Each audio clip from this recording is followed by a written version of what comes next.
আমাদের বাড়িতে যে পরিমাণ খাবার আছে দুইটা বর্ণনা পাওয়া যায়। একটা হলো 3 ছা জবের আটা ছিল, আর একটা বর্ণনায় পাওয়া যায় এতটুক পরিমাণ আটা ছিল যে আটা দিয়ে 10 জন কি 15 জন মানুষকে খাওয়ানো যাবে রুটি বানাইয়া। এই পরিমাণ আটা ছিল। জাবেরের বিবি বলে, স্বামী গো, এই সামান্য একটু আটা আছে আর একটা ছাগল আছে, এছাড়া আমাদের ঘরে আর খাবারের মতো কোনো কিছু নাই। জাবের রাদিয়াল্লাহু তাআলা আনহু বিবিকে ডাক দিলেন, বিবি রে, টেনশন নাই, আমি দয়াল নবী, মায়ার নবী, রাহমাতাল লিল আলামিন সরকারে দু আলম নবীজিকে দাওয়াত করব। নবী আমার 3 দিন পর্যন্ত খাবার খায় না, আমার নবীর সাহাবারাও খাবার খায় না, তবে আমার নবীর কষ্টটা আমি সহ্য করতে পারি না। দয়াল নবী, মায়ার নবী, রাহমাতাল লিল আলামিন সরকারে দু আলম নবী আমার তিনাকে দাওয়াত করে আমার বাড়িতে খাওয়াইতে চাই। জাবের রাদিয়াল্লাহু তাআলা আনহুর বিবি ডেকে বলে, স্বামী গো, আপনি যখন নবীজিকে দাওয়াত খাওয়াইতে চান এটা তো বড় সৌভাগ্যের বিষয়। আমার দয়াল নবীকে যখন দাওয়াত করবেন ওই সময় আমার নবী রাহমাতাল লিল আলামিন সরকারে দু আলম নবীজির কানে কানে দাওয়াত দিবেন। এই আওয়াজটা যেন সাহাবারা শুনতে না পায়, কারণ হলো আমাদের খাবারের ব্যবস্থা খুবই অল্প। এই খাবারের যেই ব্যবস্থা আছে এটা দিয়ে এত সাহাবীদেরকে খাবার দেওয়া সম্ভব হবে না। হযরত জাবির রাদিয়াল্লাহু তাআলা আনহু কয়েকটা বর্ণনা আছে। একটা বর্ণনা জাবির রাদিয়াল্লাহু তাআলা আনহু তিনি ছাগলটা জবাই করে দিয়ে চলে গেলেন আমার নবীজির কাছে। নবী গো, ইয়া রাসূলুল্লাহ, ইয়া হাবিবাল্লাহ, নবীজি আমার বাড়িতে আপনার দাওয়াত, আপনি যাবেন আমার বাড়িতে, তাশরীফ আনবেন, খাবার খাবেন। আমার নবী বলে, জাবের রে, তুমি কি শুধু আমারে একা একা দাওয়াত দিচ্ছ? জাবের রাদিয়াল্লাহু তাআলা আনহু মনটা নরম হয়ে গেল। আমার নবী বলে, নবীকে ডাক দেয়া বলে, নবী গো, ইয়া রাসূলুল্লাহ, ইয়া হাবিবাল্লাহ, মায়ার নবীজি, আপনি যাবেন, আপনার সাথে আরো 2-3 জন 4 জন সাহাবীদেরকে সাথে করে নিয়ে যাবেন। আমার নবী বলে, যাবেন রে, আর কিছু কি হয় না, আর একটু কি বাড়ানো যায় না? জাবের বাড়াইতে বাড়াইতে বলে, হুজুর 10-12 জন বা 15 জনকে সাথে করে নিয়ে যাবেন।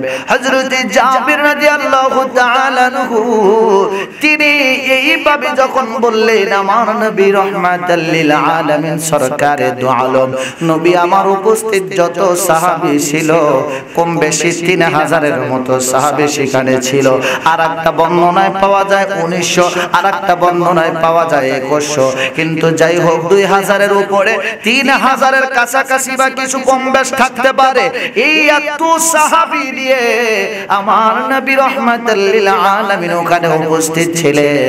নবী আমার সমস্ত সাহাবীদেরকে উদ্দেশ্য করে ডেকে বলেন, সাহাবীরা রে, আগামী ওক্তে অমুক ওক্তে আমার জাবেরের বাড়িতে তোমাদের দাওয়াত। খাবার আছে কতটুকু? না, 20 জনই ধরলাম, না 100 জনই হলো। 100 জনের খাবার 3 ছা গমের আটা কতটুকু হয়? সম্মানিত হাজিরিন, একটু মনোযোগ দিবেন। আল্লাহর নবী রাহমাতাল লিল আলামিন সরকারি দু আলম নবী আমার সাহাবীদেরকে দাওয়াত করলেন। এত সাহাবী, হাজার হাজার সাহাবী সেখানে। জাবেরের মনটা ছোট হয়ে গেল। জাবের চলে গেল বাড়িতে। বিবি ডাক দিয়া বলে, দাওয়াত করেছো? বলে, দাওয়াত করেছি। বিবি আবার ডাক দিয়া বলে, মনটা কেন খারাপ? জাবির দেখে বলে, বিবি রে, তুমি বলেছিলে কানে কানে দাওয়াত দিতে, আমিও তো কানে কানেই দাওয়াত দিতে গিয়েছিলাম, কিন্তু আমি দাওয়াত দিতে দিতে 15 জনকে দাওয়াত দিলাম বা 10 জনকে দাওয়াত দিলাম নবীজি সহ।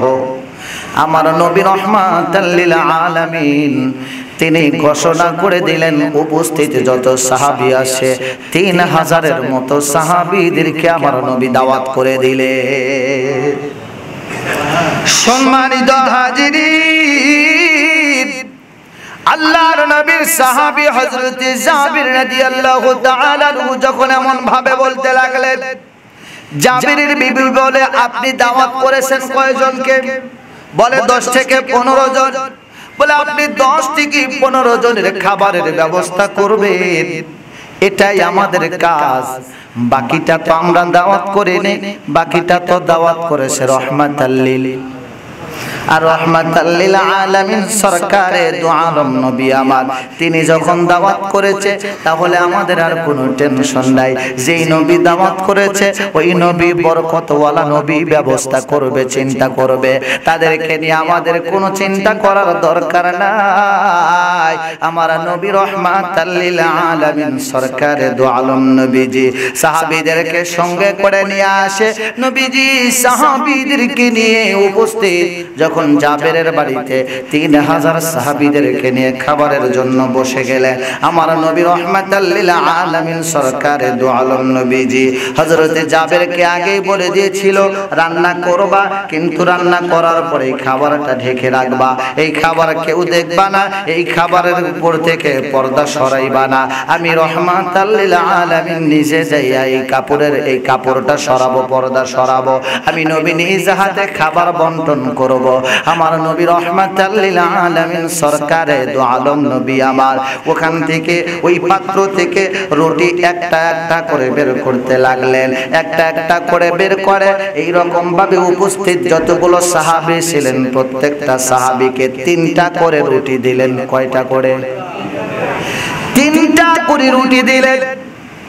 3000 সাহাবী যদি থাকে, 3000 সাহাবীকে যদি 3টা করে রুটি দেওয়া হয়, কয় পিস হয়? 9000 পিস হয় রুটি। কম নাকি? এরপরে সকল সাহাবীদেরকে দিয়ে দিলেন। দেওয়ার পরে তখন আমার নবী রহমাতাল লিল আলামিন 3 দিন পর্যন্ত না খাওয়া, নিজের পেটের চিন্তা করলেন না, নিজের খাবারের চিন্তা করলেন না। আর একটা বর্ণনায় দেখলাম আমার নবী রহমাতাল লিল আলামিন জাবেরকে ডেকে বলে, জাবের রে, ও জাবের, দেখো তো প্রতিবেশী এলাকার প্রতিবেশী মানুষগুলো কত মানুষ আছে অভাবে, কত মানুষ আছে গরিব, এই মানুষগুলোকে ডাকো। মতান্তর আছে যদিও, মতান্তর প্রায় 15000-এর মতো মানুষকে হযরত জাবের রাদিয়াল্লাহু তাআলা আনহু দাওয়াত করে ডেকে নিয়ে আসলেন। ওখানে 15000-এর মতো মানুষকে আল্লাহর নবী রহমাতাল লিল আলামিন 3টা করে রুটি দিয়ে দিলে। আল্লাহর নবী সরকারি দু আলম নবীজি রহমাতাল লিল আলামিন তিনি নিজেই তো বরকত। এই মাসটাও হলো বরকতের মাস, এই মাসটাও যেমন বরকতের মাস, আমার নবী হলো বরকতওয়ালা নবী, রহমতওয়ালা নবী। শুধু আমাদের নবী না, আমাদের জন্য নবী রহমত নয়, আমার নবী সমস্ত সৃষ্টিকুলের জন্য রহমত। জোরে কোন সুবহানাল্লাহ। হযরত জাবেরের 2টি ছেলে ছিল, লম্বা ঘটনা, সময় লাগবে অনেক, ওদিকে যাব না। আল্লাহর নবী সরকারে দু আলম নবীজি রহমাতাল লিল আলামিন সরকারে দু আলম নবী আমার উম্মতের জন্য এত কষ্ট করেছে, এত কষ্ট করেছে। উম্মতের মায়ায় নিজে 3 দিন না খাওয়া, পেটে পাথর বাঁধা অবস্থায় উম্মতের চিন্তার বিভোর। উম্মতের সামনে খাবার দেয়, নবী খাবার নেয় না। সমস্ত সাহাবীদেরকে খাবার দেয়, নবী খাবারের চিন্তা নাই। কেন? কারণ হলো আমার নবী রহমাতাল লিল আলামিন চাইলে আল্লাহ জান্নাত থেকে খাবার দিত কি দিত না? কথা কর না, দিত কি দিত না?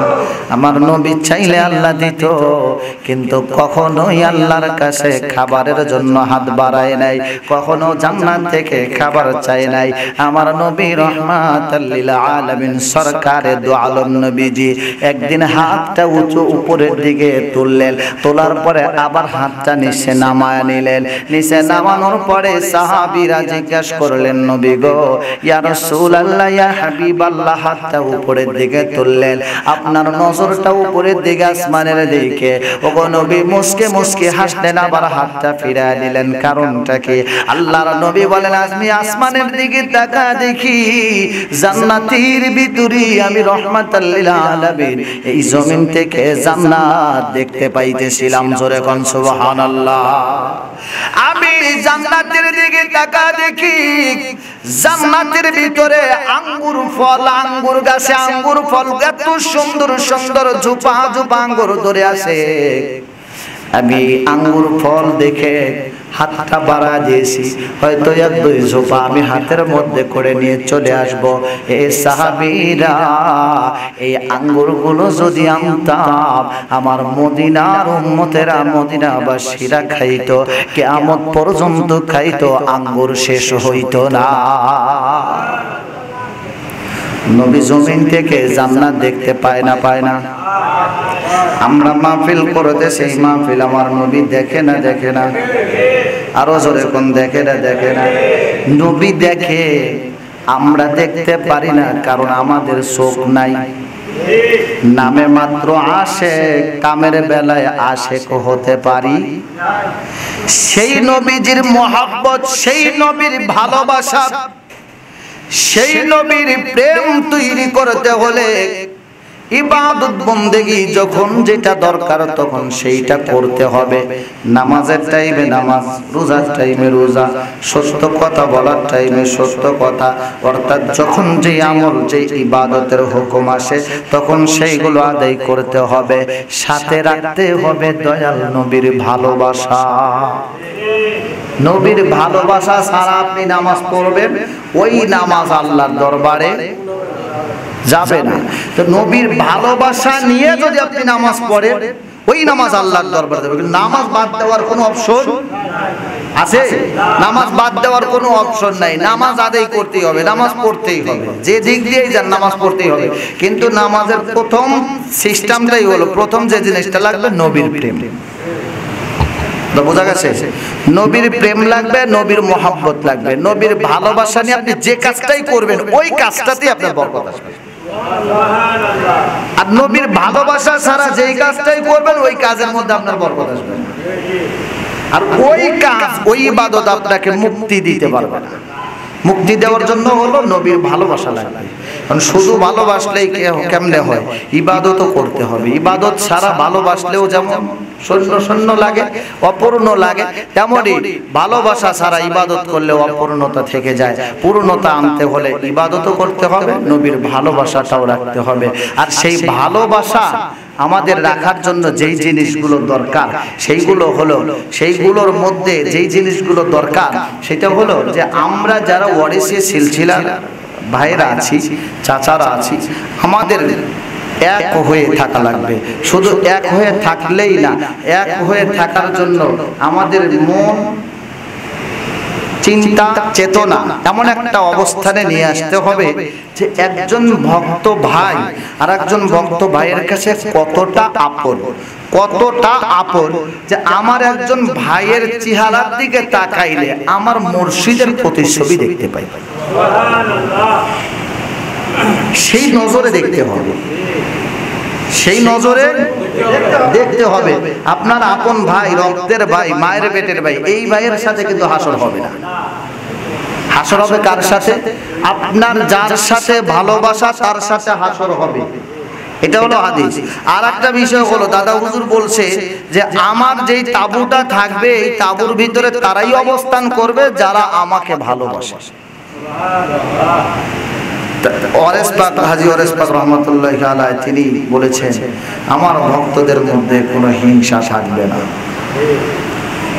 হিংসাকারী, নবীজি বলেন হিংসাকারী জান্নাতে যাবে না। তাহলে আমাদের সকল চিন্তা, একজন বড় আছে আলহামদুলিল্লাহ আমার তো ভাই, একজন ছোট আছে ভাই আসো সাথে করে নিয়ে যাই, কেউ না কেউ কাউকে না কাউকে সাথে করে তো নিতেই হয়েছে। তাছাড়া তো আমি শাহিন তো দরবার চিনতাম না, চিনতাম কি? চিনতাম না, আমাকে একজন নিয়ে গেছে, আমি আবার আরেকজনকে নিচ্ছি, আরেকজন আরেকজনকে দিচ্ছে, এভাবেই কিন্তু আমাদের বিস্তার লাভ করছে। তো আমি বিশেষভাবে অনুরোধ করব, কয়েকটা বিষয় খেয়াল করবেন। একটা হলো আমরা মিলেমিশে চলব। বিশেষ করে আমার এই পুটিমারি ওয়ারেসিয়া খানকা শরীফের ব্যাপারে প্রত্যেকটা জায়গায় আমার হুজুর কিবলা, দয়াল মুর্শিদ কিবলা প্রত্যেকটা জায়গায় কিন্তু প্রশংসা করে। ভুল বলছি কি আমি? কথা কোন ভুল বলছি? প্রত্যেকটা জায়গায় পুটিমারির প্রশংসা করে। তো পুটিমারির প্রশংসা কেমন করে করে? কোন কোন জায়গায় আবার বলেও যে আপনারা পুটিমারি যায় দেখে আসবেন, এগুলো বলে, কিন্তু আমি নিজে শুনেছি। তাহলে আমাদের অবস্থানটা কোথায়?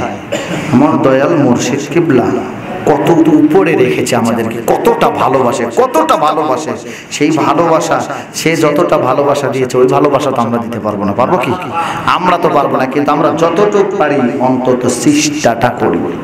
বাবা পারি না, তারপরে যতটুকু পারি এটুকুই গ্রহণ করে নাও, এটাই আমাদের আরজি, নাকি বলেন? সেই আরজি রেখে সেই মুর্শিদকে খেয়াল করে মুর্শিদের মহাব্বতে আমরা বেশি বেশি খানকার সাথে সম্পৃক্ত রাখবো। খানকায় আসা যাওয়া করবো। ভালো লাগতেছে না, খানকায় আসবো, বসে থাকবো একা একা, ভালো লাগবে। আপনার ভালো লাগতেছে না, আপনি খানকায় আসেন, দেখবেন ভালো লাগবে। আপনি ওই অনেক সময় আমরা দুঃখের পেশাল পাড়ার জন্য কিন্তু ওই অমুক অমুকের কাছে চলে যাই, যাই না? ওই মানুষ খুঁজে একজন যদি পাইতাম একটু দুঃখের পেশাল পারতাম, আর আপনার দুঃখের কথা সে কি শুনবে? একে সমাধান করে দিতে পারবে? সমাধান করে দিতে পারবে? সমাধান করে দিতে পারবে না। আপনার একজনের সাথে গ্যালজাম লাগছে, এইটা যায় আর একজনকে বলবেন, ওই আবার উল্টা বুদ্ধি দিবে যাতে আরো গ্যালজাম লাগে। সব বাদ।